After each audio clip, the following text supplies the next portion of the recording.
911. What is your emergency? They wanna kill me. Help me, please.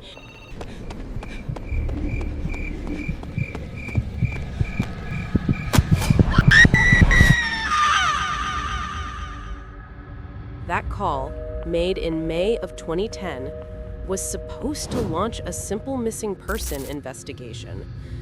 No one could have imagined that it would be the first step into one of the most terrifying nightmares in modern American history and lead to the discovery of a literal graveyard by the ocean.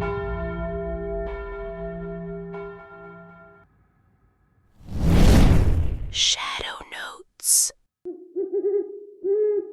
Welcome to ShadowNotes, the channel where we shine a light on the darkest corners of true stories.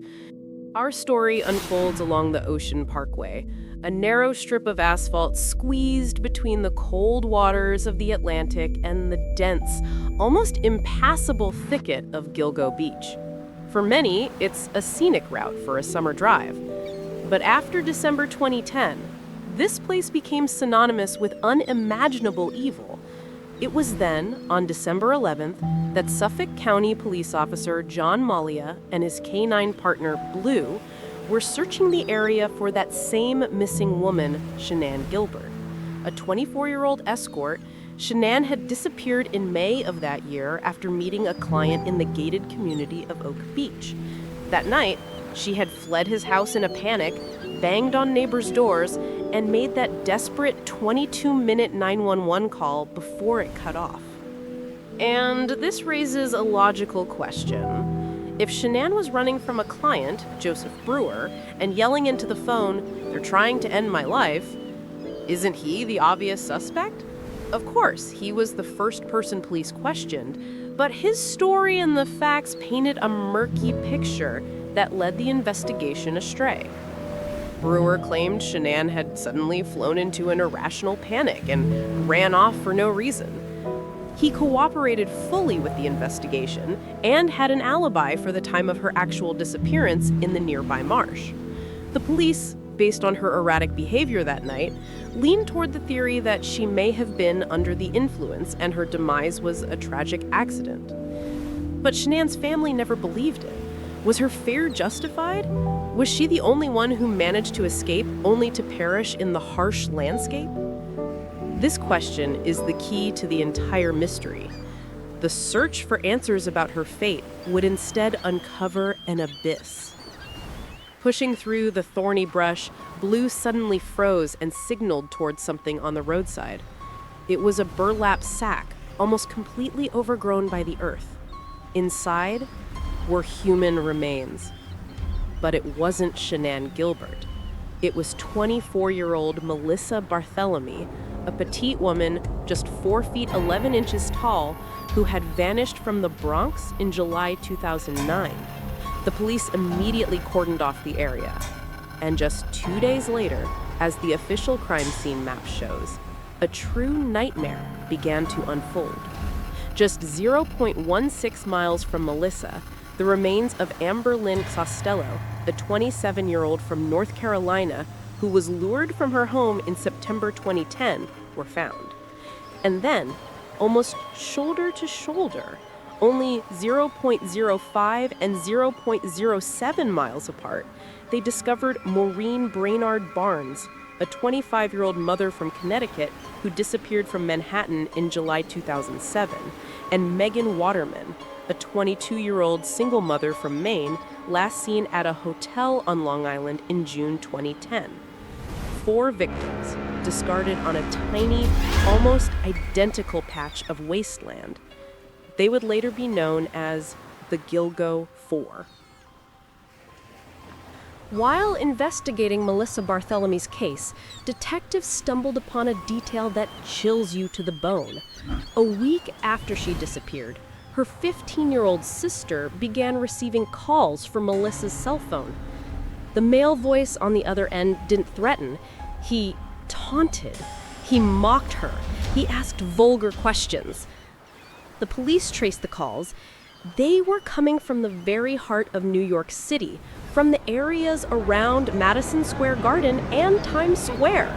The perpetrator was so confident in his impunity that he was calling from the most crowded places on the planet. In the spring of 2011, the search resumed, and the scale of the horror grew exponentially. The investigation map shows how the graveyard expanded along the parkway.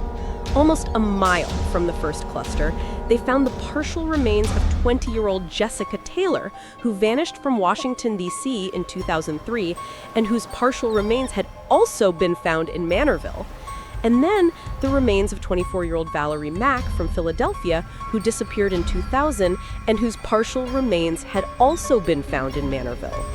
And then, another mile and a half down the road, came the most shocking discoveries: the remains of a woman with a peach tattoo, later identified as the mother of the toddler found nearby. And between these two clusters, like a grim question mark, were the remains of a young Asian man dressed in women's clothing. His life had presumably been ended by blunt force trauma. Different methods, different dump sites for body parts. Was this the work of one man? Or several? The questions multiplied, but there were no answers. And then a long, frustrating silence fell. Years went by. The case turned into what's known as investigative hell. The investigation effectively stalled, partly due to internal conflicts within the police department. The former Suffolk County Police Commissioner, James Burke, allegedly blocked the FBI's involvement in the case, a move many believe was a critical error that delayed progress for years. The public was losing hope. It seemed the mystery of Gilgo Beach would never be solved. But in 2022, there was a shift. A new interagency task force was formed, deciding to re-examine the case from scratch using technology that was unavailable in 2010. And then, on July 13th, 2023, the news broke like a thunderclap. A suspect had been arrested. Fresh eyes on this case, and the resiliency of our investigators allowed us to identify Rex Heuermann. We continue to follow breaking news right now at 5:30. A man arrested and charged in the Gilgo Beach murders. Tonight, the stunning details on the suspect, and we talk with the former Suffolk County Police Commissioner about the case that went cold for more than a decade. He was a 59-year-old architect from Massapequa Park, a respectable family man named Rex Heuermann. The path to him was long and methodical, like hunting a ghost. The new team started by analyzing data from so-called burner phones. Let me explain what those are. They're cheap, prepaid cell phones you can buy with cash, no ID required. Criminals use them to evade tracking. They make a few calls and then just toss the phone, burning the SIM card and severing any link to themselves. The Gilgo Beach predator used these exact phones to contact the victims and to make those tormenting calls to Melissa Barthelomew's sister. He thought it guaranteed him anonymity, but he was wrong. Investigators used a method that could be called digital archaeology. They gathered years of data from all the cell towers in the key locations. They knew the killer's burner phones had pinged off towers in Manhattan when he called the victim's sister, and on Long Island when he arranged meetings. Then they asked the system the crucial question: what other phone was consistently in the exact same locations at the exact same times over and over again for several years? And the system gave them an answer: a personal cell phone registered to Rex Heuermann. The pings from his personal phone and the killer's burner phones moved in sync like a shadow and its owner. This was a colossal breakthrough. With a name, investigators went back to old witness statements and found someone who had seen a Chevrolet Avalanche at one of the victims' homes, a vehicle Heuermann owned. The final nail in the coffin was DNA. The team put him under surveillance and recovered a pizza box he'd thrown out. The DNA from the leftover crust was a 99.96% match to a male hair found on the burlap used to wrap Megan Waterman's body. The ghost of the Ocean Parkway now had a face. It seemed like the end of the story, but this is where it takes its darkest turn. Heuermann was charged with the deaths of the Gilgo Four and later with the deaths of Jessica Taylor and Valerie Mack. But what about the others?